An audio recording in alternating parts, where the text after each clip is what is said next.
another piece of music. Oh, it can only mean one thing. That's right, people. It's time for another episode of Burying Fake News. First and foremost, at the top of the show, I always like to start with a huge thank you to everyone who got involved and downloaded last week's show. Particular shout out to the ladies from the Lee GPT bootcamp for getting involved, and hopefully we can retain some of that listenership also, and for Lee GPT himself for coming on to discuss the keytards, as well as the fine folk at home who are downloading day in, day out without fail the battalion of Burying Fake News, the Legion of Lewis, Mariella's Militia, all over the internet. Hear ye, read all about it. But for those of you new to the show, my name's Lewis, and I'm the soon-to-be Dr. G.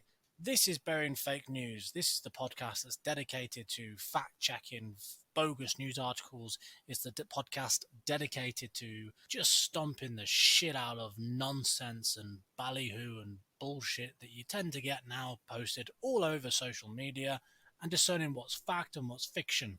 And as ever, to join me in this crusade, I'm not alone in the endeavour. It's my missus, my carer, the boss, Lafa.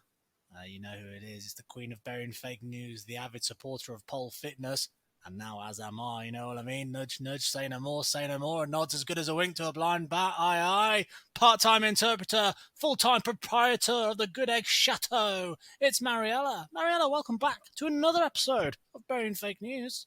No, I'm very happy to be here. Well, at least be really happy to be here. This is my really happy voice. So I am really, really happy. Do you have to knock the microphone? You're that excited? You're bashing your microphone around? Oh, goodness me. It's always my thing, isn't it? Well, I mean, if you could just say hello and a big welcome and thank you for the fine folks without smashing your microphone around, that would just be ace. Yes, I shall try to not smash my microphone about. But thank you so much for joining us again, guys. It's been a wild ride up until now, and I'm happy to be back here. You know, I've been thinking about that tweet from a while back still, the Langangla man, and I just feel like it's such a mood. So that's how I'm feeling. You're Lalanga man. Yeah. That's how you're doing. That's how I'm doing. So I hope everybody's doing, that or better. That's deep, man. Very, very. So, have you been reading the news this week? Do you know what's going on? Have you seen the latest? I saw that Bolsonaro's got coronavirus, and I hope that teaches him a lesson. I mean, we don't wish ill on anyone, but fuck him. Yeah, I mean, exactly. We don't wish ill on anyone. If somebody needs a lesson on how real these things can be, it's him, among others. Have you seen the big news coming out of the UK today? I have not. What is the big news coming out of the UK today? We've got a date. You've got a date? For what? We've got a date for the grand reopening of the Iron Paradise. Oh my goodness, are you going back to the gym? 25th of July, baby. Be there or be square. Get jacked and tan or be weak and wobbly. The choice is yours. Well, compared to you, I'll always be weak and wobbly, so not really much of a choice. Yeah, but you bring sex appeal. Exactly. In other news, I might add, I might make this a thing, where we just break down the latest, funniest, and most intriguing news articles before we get into the meat of the show. Do you know what apparently I'm told is a well-known music star is running for president? Kanye West. We have the potential of having Kim Kardashian as a first lady of the United States, which is amusing, yet absolutely horrifying. Would you like to elaborate? Now, I will just put, before you go into that, I don't know who any of these people are. I have no idea what's going on, but I'm trying to expand our viewership. So... Yes, Lewis is quite a peculiar one. If you're not talking about 90s wrestlers, he's really not into, what the scene with celebrities is going on. Yeah, so, for motives unknown, Kanye West, this very famous rapper and husband to the one and only Kim Kardashian, is said that he's going to be running for president in 2020. And again, I'm sure Kris Jenner does everything to make the episodes and the seasons of Keeping Up with Kardashian very interesting, but this might be a little bit too far for my taste. Oh, wow. Does he believe in coronavirus, Mr. West? Well, he recently came out and said he got coronavirus back in February, I believe. Yeah, he recovered, and nobody really knew about it, but, well, I damn hope he does believe in it, because he got it, So is this another Trump-like candidate, or is this an actual person? I'm not too sure, to be honest. He's shown open support for Trump. However, his wife, like Kim, is actually quite a decent person. If you look at what she does, she's studying to be a lawyer, and she is very open about mass incarceration, especially in Black people and Black communities. So, she's very decent, and I'm pretty sure they're pretty openly Democratic voters. So I'm very unsure about what Yeezy is. I also don't I don't think know he's what in the fuck you're on his about now. right. Yeezy, that's what he calls himself. I think it's what his brand is. You ever heard of Yeezys, Sweetie, like the shoes? I don't know what you're on about. I haven't bought a pair of shoes in a long while, and the ones that were boots because I don't wear shoes. This is true. This is true.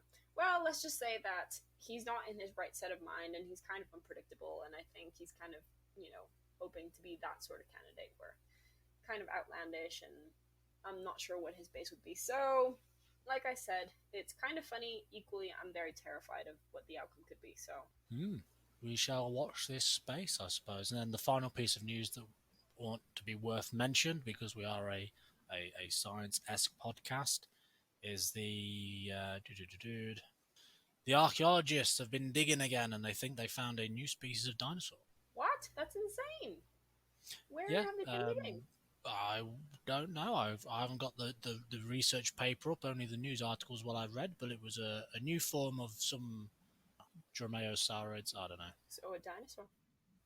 Yeah, I don't know why they make dinosaur names so complicated. But that's pretty cool. That should be interesting. I'm glad at least archaeologists are having, a good time. Ah, digging is fun in the dirt, and I've seen Jurassic Park, and it looks like a hoot.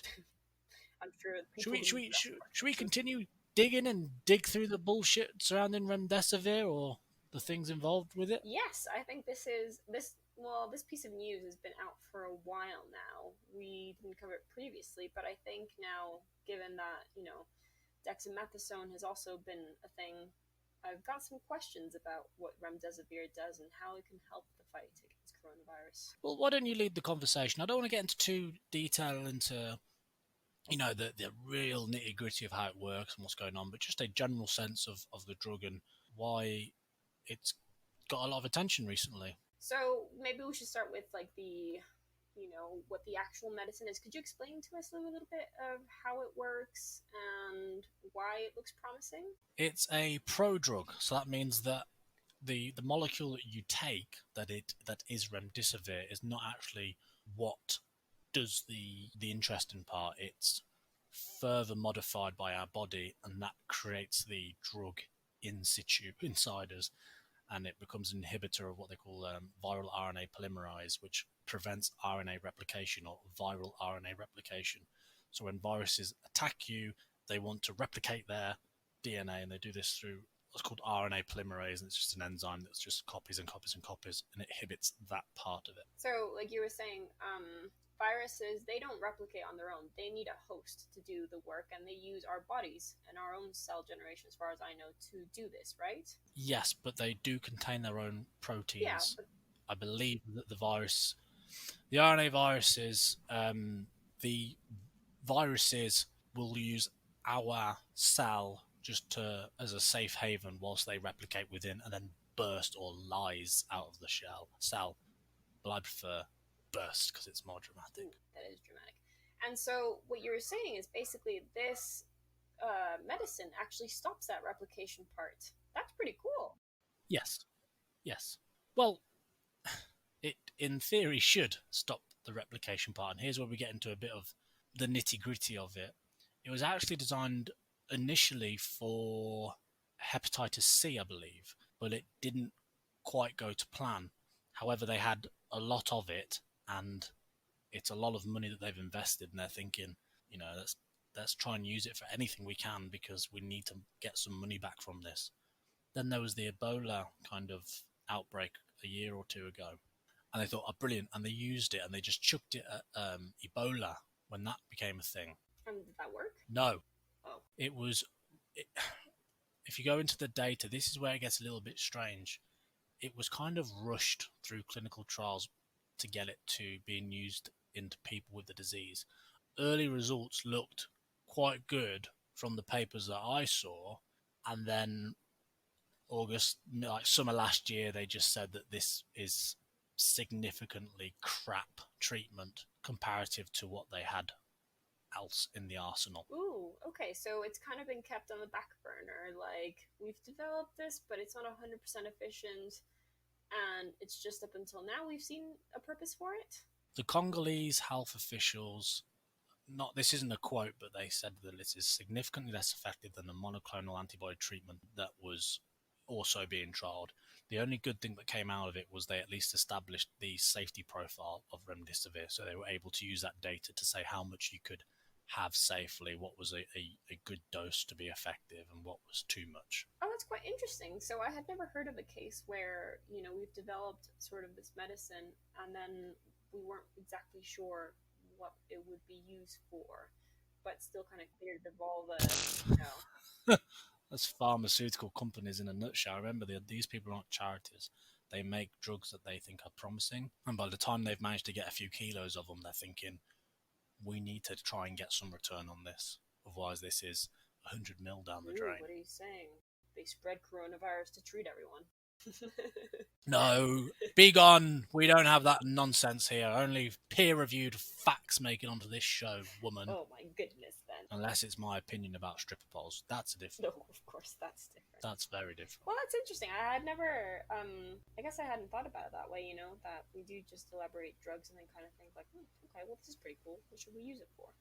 So what's different about coronavirus and its treatment with Remdesivir compared to Ebola and other trials that they've had? Well, they weren't sure. They just thought, sod it, we've got a lot of it. We may as well try it. Why not? It was used early on this year for compassionate grounds, what we spoke to before about Linden. So people who were desperately sick, it was like, sod it, let's give them Remdesivir. Let's just see if it works. It may work, it may not, but we've got nothing to lose. There was a Chinese trial between February and March that just said it's not effective for reducing the time for improvement from COVID deaths, and there were some serious side effects as well, and they actually terminated that trial. Oh wow, must have been pretty serious then. Yeah, so in January, the Wuhan Institute of Virology applied for the Chinese use patent, so we're taking it to use it, not to make money off it, sort of thing, and it's a way to work around the patents that are currently covering the drug. And it's like, oh, we promise we're not going to, undercut you or try and sell it. We just want to use it for treatment. And then they obviously did a trial with it, and they ended up stopping it because it was just no good. There was also some preliminary data from international multi-center placebo-controlled double-blind randomized controlled trial, which English means it was very, very well looked after to make sure it wasn't other things going on. And that was from the US, which suggested that it was effective in reducing recovery time from COVID-19, and I think it was 15 to 11 days of hospitalization. So that's what it's used for. We saw in dexamethasone that it was used for really critical patients to kind of take over the body's function in really critical cases, right? So this one is used to limit or shorten the amount of time in hospital? It's also been used with people requiring supplemental oxygen and more. Okay, so it can be administered at any stage then? Yes, but like dexamethasone, its effectiveness is not universal. If you're on death's bed, it can bring you back. But if you're mild, it may do nothing, and you may remain mild for as long as you need to remain mild for, up to requiring exogenous or supplemental oxygen. So definitely not something you want to be looking at your pharmacy for and self-medicating. I mean, no.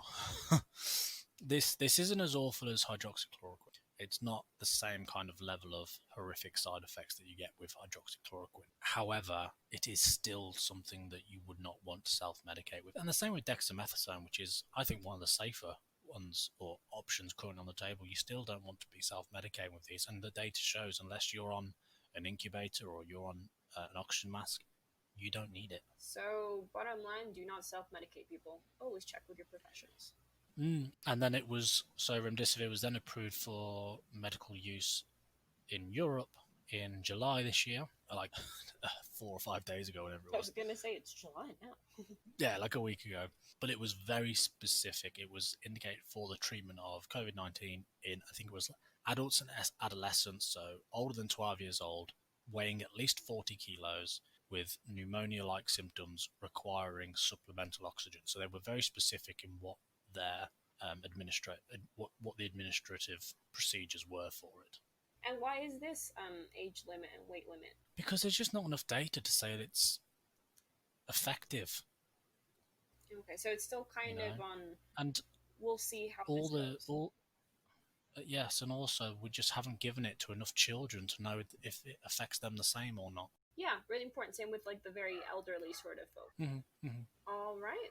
Well, that's really interesting. I hope we can see more of this. And I realized we haven't talked about hydroxychloroquine. That might be a very interesting little episode, maybe. What do you think? Hear me heavy? That's a heavy sigh. Do you want me to do it again? I have no problem talking about hydroxychloroquine. I think perhaps we should, and maybe this is our fault. We should have spoke about it a little bit sooner, possibly. Yeah, because it was kind of the first big fake news that came out as a possible treatment, right? And it had a lot of hype, and there was still a lot of, even now, there's still a lot of, I guess, controversy around it. I've heard and I've read that Bolsonaro's using it right now. Oh, God. So, and I think Trump still stands by it, and we have a lot of evidence that says no. So maybe that could be an interesting one for next week. Well, we know Trump changes what he stands by on a whim. What he stands by in the morning may not be what he stands by at lunchtime. Well, could be a good one going forward. I think it's important to cover all of these medicines because, like you said, these are still on very much we'll see sort of trials, and we're learning as we go along, and you definitely wouldn't want to give someone something that has been proving to be detrimental, right? I agree. And then one last note before I move on, because I didn't want to get too much into the nitty-gritty of it, but the drug itself, Remdesivir, for the synthesis homies that may or may not be listening, it's worth noting that it's pretty much starts as a multiple step synthesis, and it starts with ribose, which kind of sets the chirality needed. But then a really nice step that's worth noting is the introduction of a bromo intermediate, which they then apply N-butyl lithium, and it undergoes a halogen lithium exchange. Really, really cool. And what does that all mean? They get in their bromo intermediate, they treat with N-butyl lithium at -78, and then you get what's called bromo lithium exchange, and then they just add in their electrophile, and it's just a wonderful bit of chemistry there. The whole admiring chemistry of this. Yeah, I think it's worth noting that the way they make this drug is quite ugly by today's standards, but I guess it's very simple to get it on a huge scale. But I just particularly like the halogen lithium exchange with the bromide. So you get a bromide, you swap it out, and you put a lithium in its place. Then you just expose it to a bit of electrophile, and it'll kick the lithium out and pull in. So I think they put in their ribose there. Well, to all the fine folk listening, if you didn't understand any of that, don't worry, I didn't either. But sometimes Lewis likes to definitely elaborate on the beauty of the chemistry sometimes, and we can all appreciate it, I think. It's a nice step that you don't often see anymore in drug production, and the whole thing is a little bit long, but again, I guess that's to do with scale and availability. They can buy all this stuff in multi-kilo, and they've got some big orders coming in. And talking of big orders coming in, I think that's where we can move on to the next part of discussion, which is really the focus and why people have been talking about this recently, is that the Americans, the Yanks, whoever they are, have brought 90+% of the world's supply for the next 3 months. I saw that. That was shocking and I guess a bit confusing and disheartening, in a very mixed array of emotions. What do you think about that? I think it has, rightly so, come under international criticism for hoarding it. I think it's a disgusting move, and it really reveals the US's policy towards the world. It's extremely inward-looking and isolationist. I don't want to get too involved in the conspiracies of who has stocks where, because to buy that much of something that ain't even that good is kind of sad. But equally, I could quite believe that they've said to the administration, you want to get us this, you want to buy it, you should buy this. So this is a US study, not that one done in the Europe with that steroid muck. No, you want this stuff, brand new. Yeah, we'll buy it. And I think they either someone's got stock in it, maybe, or they've just been sold a bill of goods. But I think that's a ridiculous procurement for something with not particularly amazing data. It's not a vaccine they've brought. Yeah. So, do you know anything about the percentages of the people that actually improved using remdesivir? No, but I can find you the paper Oh, good. because I believe it was in the Lancet. Ooh, very interesting. Yeah, the Lancet's a good journal, reputable journal. Yeah, absolutely. And I agree with you. You know, I think it kind of blindsided, I guess, the rest of the world. At least that's how I felt. And it seems like there is something for profit there at work, isn't it? And I think that Oh God, absolutely, yeah. above all, the US has a reputation, an international reputation, and you and I can attest to this being from countries outside the US, to be kind of, a private anti national health sort of stance where, we profit of people's needs. And I'm very scared that this is what's going to happen with this, right? That they'll start selling it at 500, 600% more than what it's actually worth. And it would be really, really, really disheartening to see a government do that to its own people and to the rest of the world in the middle of the biggest health crisis we've faced this century. I agree.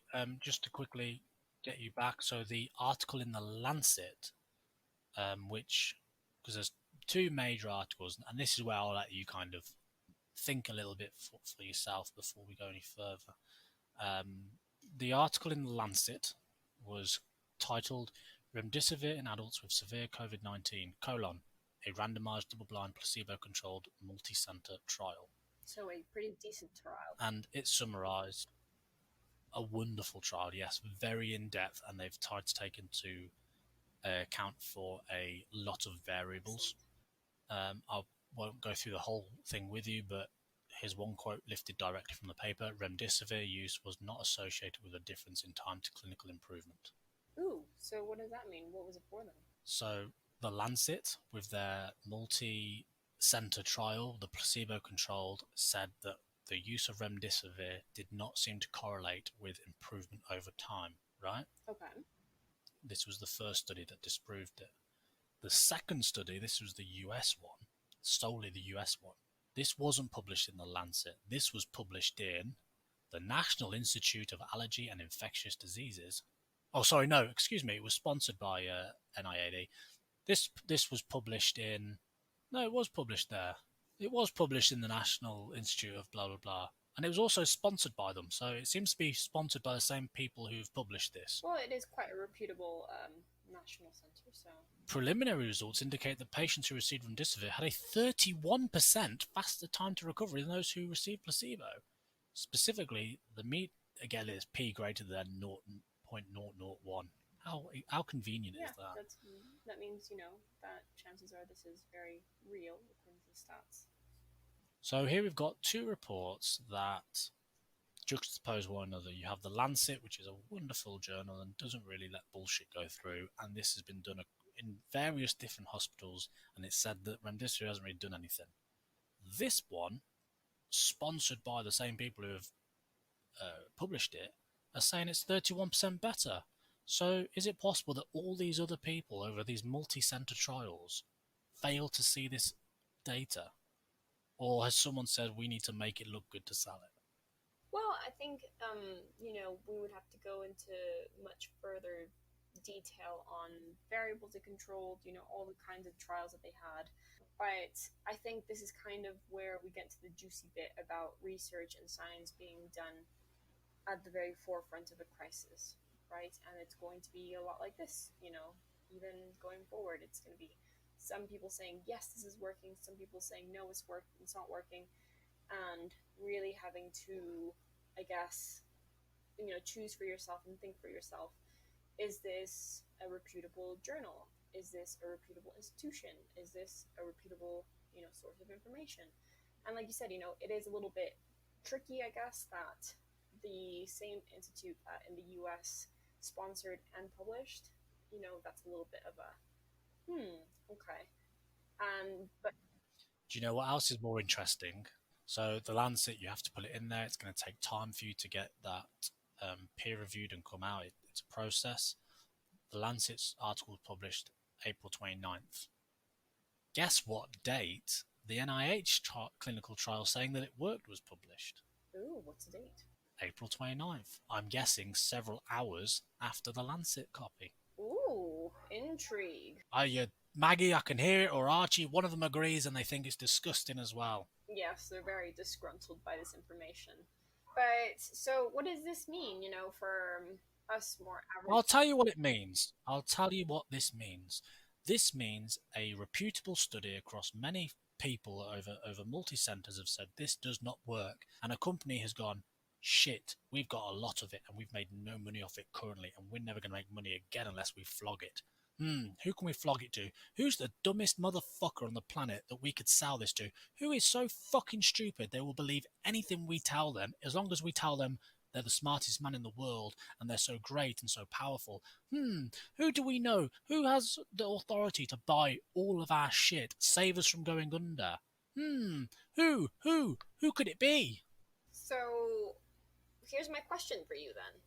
If you were sick, Dr. G, with coronavirus, and you were in pretty critical condition, but you still had, your right mind, and you could still think clearly, and they told you we could give you remdesivir, would you say yes? I've not had my right mind for years. I would, looking at the data, I would prefer to take low dose dexamethasone than remdesivir. Ooh, and so there goes another question. Can you take both, or is it one or the other? Or are they administered at different times? I'm not sure on the pharmacokinetics of remdesivir. I'm not sure if they would have competing interactions with each other, let alone competing processes within the body. I would think you could have them at the same time, but I probably am not legally allowed to uh, give a This is true. This diagnosis. is true. We might have to be cautious here. But so you'd still go for more dexamethasone over remdesivir simply because data is still kind of fuzzy on whether it actually has an effect or not. Well, I don't think it's fuzzy. I think it's bullshit. Ooh. I really do. You look at who's saying that it doesn't work. The world, more or less the world, of this multi-facet study, and who's saying that it works just fine. The same country who are trying to sell it to the world. Do you know if any other countries have purchased or are administering remdesivir to their coronavirus patients? The EU said you can use it. The UK, I think, have also said you can use it on compassionate grounds, but this, in both instances, was before the dexamethasone trial came to light. I think at this point, it's if you've given low dose dexamethasone and it's not working, sod it, give them remdesivir. What have we got to lose? But it's still very much a last resource. Uh, Oh yeah, oh yeah, yeah. We still really need a vaccine, yeah. not cheap studies, and that's what this American trial feels like to me, a cheap study. I'll believe a Lancet paper over fucking, let me get that name again, over Institute of Allergy and Infectious Diseases any day of the week. And I think more than anything, what really makes it kind of doubtful is how many, like, the people who are involved, and, let's put it out there, you and I in this podcast, we're very pro medicine and we're very pro science and we're very pro trials. And equally, especially you, Dr. G, that have been involved in the pharma industry and you've worked on the elaboration of cancer treatments and stuff like that. The pharma industry is not a selfless, compassionate charity, is it? No, of course not. It's a business. They're there to help people. It's there to make money. Yeah. So And there's 40 names, some with PhD and prof, and some with MD and doctor. 40 names on this paper in the Lancet saying, fuck you, it's not working. and I think again, this is kind of the struggle of trying to work out medications, while a pandemic and a crisis is actually happening. Load of bullshit. It's all money. It's all money. Follow the fucking money and you'll find it. We'll talk about money more later. And I think, especially again with the hydroxychloroquine sort of scandal, we're definitely seeing right now when private interests are kind of trampling over the public health, right? And we have to definitely be critical about where we get our information from because that's going to be very vital.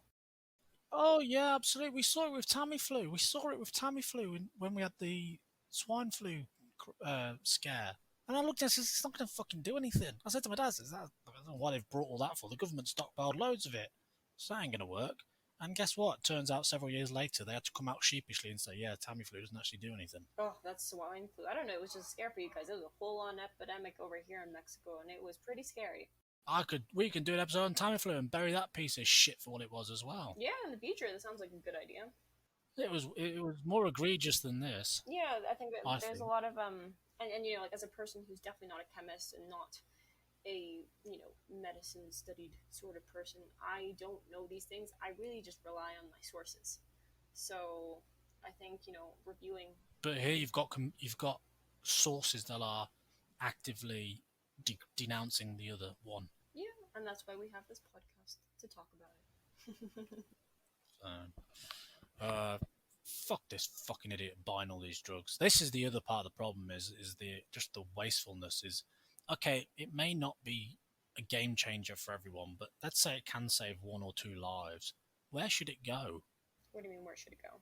Who should have access to it? Oh yeah, and that's I think a big discussion to be had everywhere, but especially here when you've had them buy, what was it, 90% of the Remdesivir?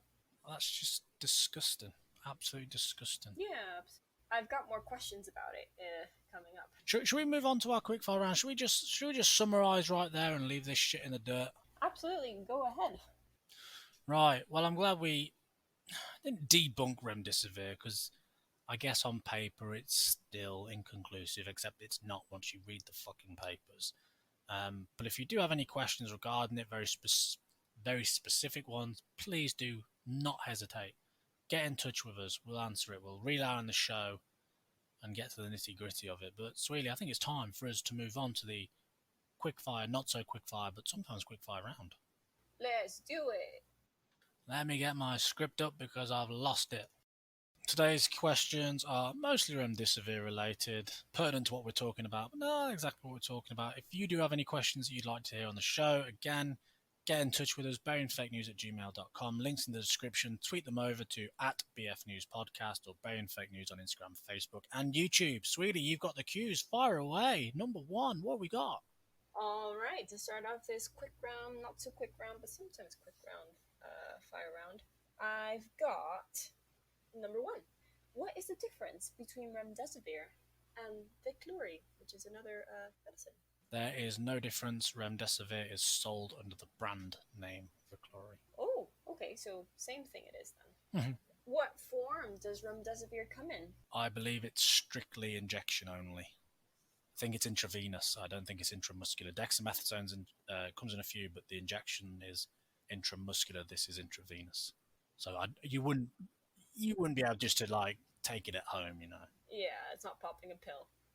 All right. Number 3, what are the side effects? Organ failure, nausea, vomiting, sweating, yellowing of skin, but I think that's related back to organ failure, obviously, and diarrhea. And these effects were so bad that it got one study cancelled early. Yeah, you mentioned the Chinese one, I believe.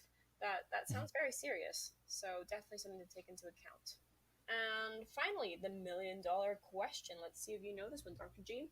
How much does Remdesivir treatment cost? Well, as a person who lives in a first world country with access to healthcare, as everyone should have, it cost me jack shit.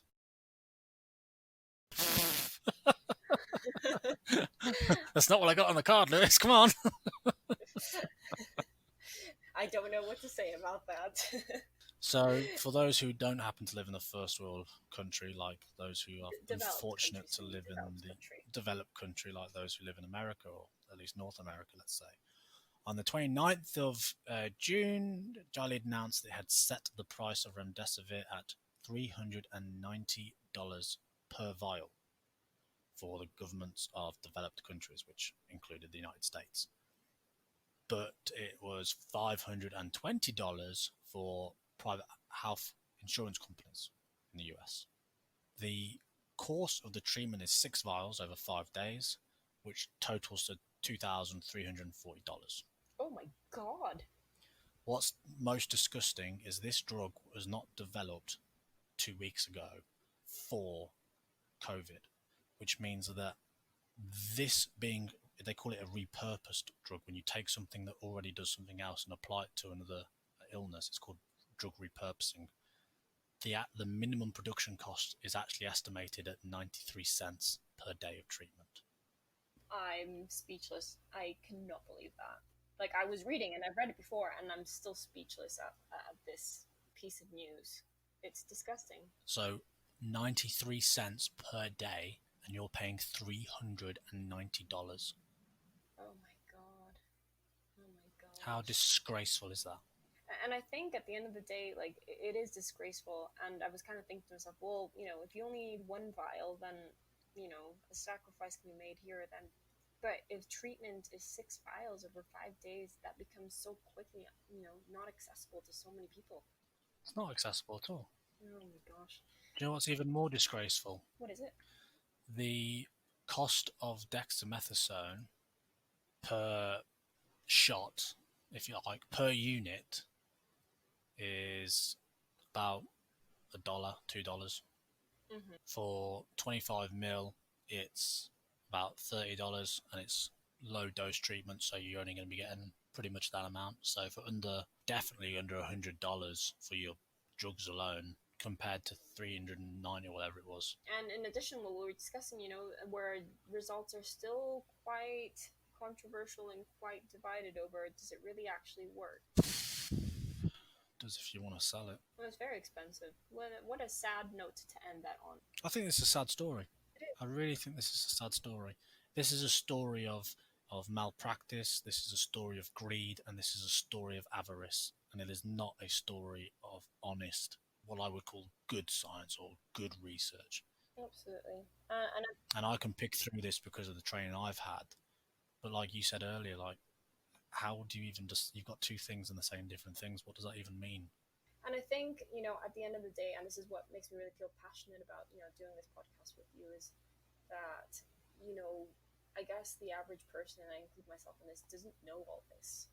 If I went to my doctors and, I had a sister or someone who was really sick and they said, we have this treatment Remdesivir for, over $2,000, pay it now or, possibly lose them. I probably wouldn't have enough time or enough knowledge to be like, let me make a critical decision, and it becomes inaccessible to, especially to people who don't have that sort of money, and, that's really preying on the vulnerable, and it's really, really disgusting to be playing with people's health. That's the American healthcare system in a nutshell, sweetie. I guess that, sadly, on a bum note, concludes our quick fire, not so quick fire, sometimes quick fire round. And sometimes depressing. Sometimes sad as shit. Yeah. Should we move on to more happier, fertile, voluptuous ground? I'm not sure if happy and fertile is the right word, but definitely silliness and, disbelief. It's that time of the week. Are you ready? Yeah, I'm ready. Let's bring some cheer back in here. It's my favorite time of the podcast, and the only reason I do this show. So play that funky music, white boy.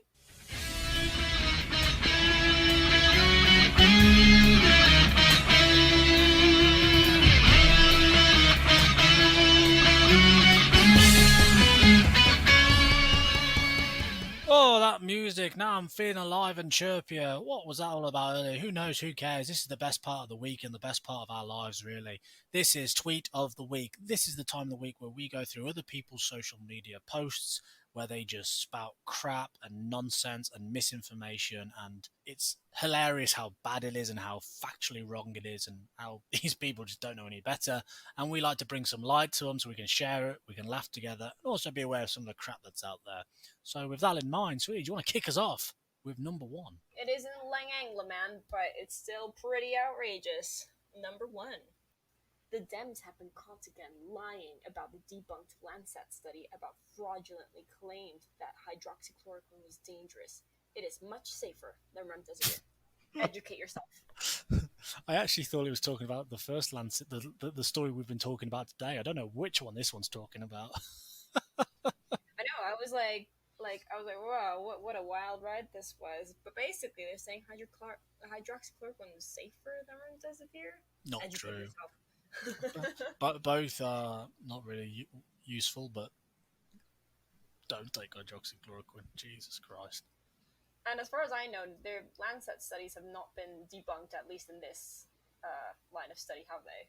They've not been retracted. They are still there for the world to see. If they ever get retracted, then we'll do a retracted episode and we'll say they've been retracted and we'll go into the details of it. But whilst it's up there and it's not been retracted, it stands. Well, the only thing I have to say to this person who tweeted this is educate yourself. Educate yourself with number 2. You ready? Flu truth! Cures available. Number 1, juice. 1 QT carrot juice plus whole garlic bulb.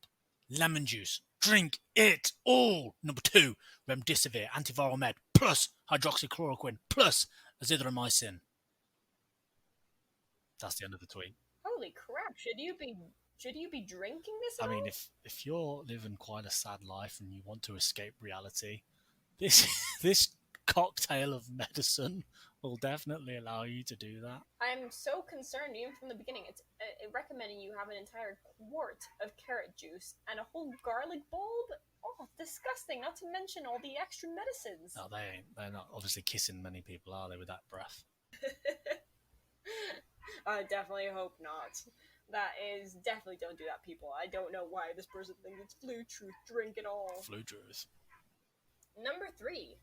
Look into Fauci's ties to Gilead and Bill Gates. They see this as their Agenda 21 depopulation opportunity.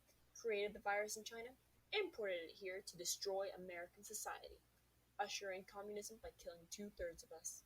Fauci is a Gates puppet. Soros behind the curtain. That's a lot going on in that one, isn't there? Oh my goodness me. I love the tweets that just tie up everything between Bill Gates, communism, and, conspiracy theories about being a eugenics project. I think Bill Gates wished he had some stock in Gilead right now. Fucking 93 cents to make a drug and they're selling it at over $390. Fuck. Well, Over a 390% return. That's insane. Yeah. And communism. And communism on top of that. Killing 2/3 of us. Oh my gosh. Oh, these tweets, they only get better with age. We'll go to number 4. Number 4, remdesivir is used for treating HIV and AIDS. Greater than many of the CV symptoms are similar to pneumonia-like symptoms of AIDS. Dr. Mikovits says that HIV and SARS material was used in flu vaccines. The virus is a, quote, chimeric properties. So many questions. Ooh, interesting. We did a whole episode on Mikovits, so take us away, Lou. That's not how you use the word chimeric. Well, I'm not surprised. There is so much happening in this tweet, so... Is it true that remdesivir is used for treating HIV and AIDS at all? No, we've just gone through it. It was built for Hep C, and then it moved on to Ebola, and that didn't work, and they thought, what else can we do with it? Oh, let's try it on coronavirus. It doesn't really work. They've said it doesn't, but we can just say it is. We know someone who will buy it. We know someone so fucking dumb, they will buy all of this. We'll just tell them that paper, that's another Chinese lie. That's another Chinese lie. To usher in communism. Oh my god. Fucking idiots. Yeah, people would take advantage of doubt, don't they? Who has all the money making these decisions, who wants to look good for the public, maybe for November period? Who's dumb enough to just believe anything they hear? Who's dumb enough to be told this study here is from China and it can't be believed? This is ours. It's true. You need 31%. We're basically curing it by 90% of it. Save the company. Like Donald. Donald the bitch. Alright, number 5. It goes. Remdesivir. Fauci. Gilead. Chinese government. Wuhan Institute of Virology. If this doesn't make you wonder what's really going on, then you might be under a rock, or just happy with communism. I like this one. I did not know where it was going, but I enjoyed it. Oh, good. Remdesivir, Fauci, Gilead, Chinese government, Wuhan Institute of Virology. This doesn't make you wonder what's going on. You might be under a rock, or just swell with communism. I was first I just thought it was like a bunch of words strung together, and I did not know it would end on communism, but I enjoyed that. It was quite an unexpected twist. I thought I was going to put that nearer the end to build to a crescendo of like wonderful shitty tweets, but I've actually got worse ones. Oh my god! Please go on. Number 6, so catch your breath for this one. When will the USA wake up? First, they say HCQ is dangerous, and now Remdesivir won't work either. These people just want to rubbish our great nation. Gen Z in going to change the American flag. Oh wow! Gen Z and the American flag get involved. That's a first. Gen Z want to change the American flag and And rubbish our great nation. all the exclamation points too. There is 1, 2, 3, 4 exclamation points at the end of this. I think this is where I have to point out. I think this is where I have to point out. This is my job to say. All of these things we are reading are real tweets by real people. I vet the accounts. They're not bots. These are people with a fucking American flag in the background, and they've got the hashtag 2A and MAGA and KAGA and all that shit going on. People are writing this, and they believe it. Oh god, that's a scary part, but we don't like to think about that too much at this program. Oh my god. Gen Z is going to change the American flag. Oh my gosh. Okay, number 7. Fake positive tests by companies invested in Gilead. It's simple, really. Mainstream media is a lie too. MSM pushes their own agenda. Were you aware that 3 CNN reporters went to Epstein Island? Were you aware that Bill Gates had a meeting for a hashtag pandemic? Research event 201. What? I don't. I have no idea. This is like a series of like couple words put together between These are like 3 different paragraphs, so they've taken the opening sentence for each one and put it in one tweet. I know, that's exactly what this feels like. I love this though. A research event 201. I don't even know what that means, but oh god. Were you aware that 3 CNN reporters went to Epstein Island? I know. Oh, well, what? So they're pedophiles? What's that got to do with them? You know, okay, they might be pedophiles, but why is it CNN reporters, not the Fox News reporters? They're good people. And on top of that, it's like very serious issues. What does that do with the fake positive tests? Yeah. Well, I see. Here's the thing, because if this tweet can be taken anything from it, they are saying that there are some fake positive tests by companies invested in Gilead. And that's kind of might be what we've seen maybe in this one of the reports that we've looked at. Shocking. And I'll give you a clue. Is it going to be the one that's got all the names on it, or is it going to be the one that's showing nobody? Questions. Number 8. Get my breath back. Put my sides back together for this one. Why did Dr. Fauci, AJA, Dr. Death, say it takes 6 months for HCQ trials and announce trial results for his buddies at Gilead/Remdesivir? He's starting to look really incompetent. This is not the United States of Fauci. The whole world knows HCQ works. Bracket.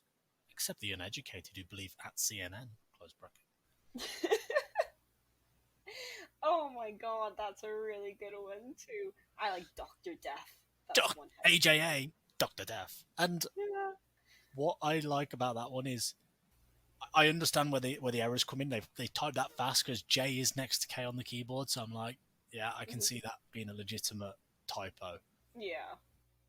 And then it says, oh, these trial results are announced, and this is like a really interesting point, because it's kind of what we've talked about, where we're getting this like, how is this data consistent with this actual Lancet study, and why is it published a few hours after the Lancet? What the fuck? Yeah. And then all of a sudden, he's looking really incompetent. This is not the United States of Fauci. The whole world knows HCQ works. And it's like, oh, yeah, no, wait, exactly. For a moment, you're just like, oh, this is funny. Oh, okay. Oh, wait, what? Quite a I'm kind of with him. Oh, no, I'm definitely not with this. Yeah. All right, number 9. Fauci playing the world. 1. His promotion of Remdesivir. 2. His partaking in the hit job on HCQ. And 3.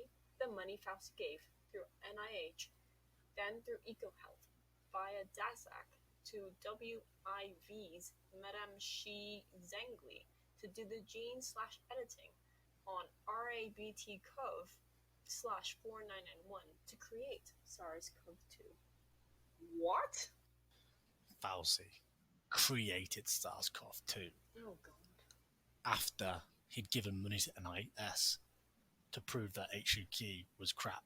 Like the chronology of what he's saying is impossible. Or everything he's saying is fucking impossible. But the chronology is off. Yeah, no, absolutely. I mean, this is one heck of crazy, confusing tweet. So, poor Fauci. God, just a load of shit. And this is another one that still seems to be believing that HCQ is the way to go. I know. I'm like really surprised that a lot of these like promote HCQ, and you're like thinking like, oh, they're all demented. All those tweets are demented. But you know what's not demented? Number 10, because number 10 is the palate cleanser tweet. Number 10 is just to show that there are still people out there who are capable of using grammar correctly, writing out coherent tweets that make sense. Do you want to hear number 10? oh yes, please. As always, you want to hear it? Here it goes. This was tweeted by @FWong. The fact is, we need a uniquely American solution to approaching this pandemic. Like a nationwide competition where if your state has the least percentage infected per capita, everyone gets free Taco Bell, etc. Strangers would not hesitate to shame your non-mask wearing ass if a fucking free Baja Chalupa was on the line. I really like this tweet, to be honest. You're thinking, I could do with a bit of Taco Bell. Yeah. Well, yeah. Who doesn't like Baja Chalupas that are not Mexican food, by the way? But, I agree. You need a uniquely American solution to them. Everybody else kind of has their own solutions, but...